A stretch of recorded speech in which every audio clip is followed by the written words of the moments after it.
नमस्कार. आज आपण पाहणार आहोत मांडी घालून जेवण्याचे फायदे. मांडी घालून जेवावं असं म्हणतात. यामागची जी काही 7 कारणं आणि 7 फायदे आहेत ते आपण ह्या व्हिडिओमध्ये जाणून घेणार आहोत. चला तर चालू करूया आपल्या व्हिडिओला. पहिला फायदा, जमिनीवर बसून जेवल्यानं तब्येतीला बरेच फायदे मिळतात. जमिनीवर बसल्यानं पोटावर हलका दाब पडतो, ज्यामुळे पचनक्रिया सुधारण्यास मदत होते. या आसनास सुखासन किंवा अर्धपद्मासन म्हणतात, जी पचन उत्तेजित करते. फायदा दुसरा, मांडी घालून बसल्याने हृदयावरचा दाब कमी होतो आणि रक्तप्रवाह शरीराच्या खालच्या भागाकडे अधिक चांगल्या प्रकारे होतो. तिसरा फायदा, जमिनीवर बसण्यासाठी गुडघे, पायाचे सांधे आणि कमरेला वाकावे लागते. यामुळे नियमितपणे सांधे ताणले जातात आणि शरीराची लवचिकता आणि मजबूती वाढते.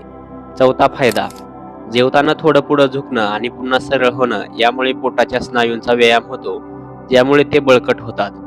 पाचवा फायदा, जमिनीवर बसून जेवताना आपण शांतपणे आणि सावकाश जेवतो, ज्यामुळे आपल्याला पोट भरल्याची जाणीव लवकर होते आणि अतिरिक्त खाणं टाळता येतं.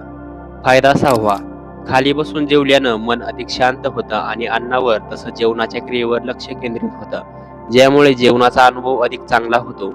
आणि सातवा आणि शेवटचा फायदा, ही भारतीय संस्कृतीतील एक आरोग्यदायी आणि पारंपरिक सवय आहे, जी शारीरिक आणि मानसिक आरोग्य राखण्यास मदत करते. तर हे होते जमिनीवर बसून जेवण्याचे 7 फायदे. व्हिडिओ आवडलाच तर चॅनलला सबस्क्राईब करा, व्हिडिओ लाईक करा, शेअर करा. धन्यवाद.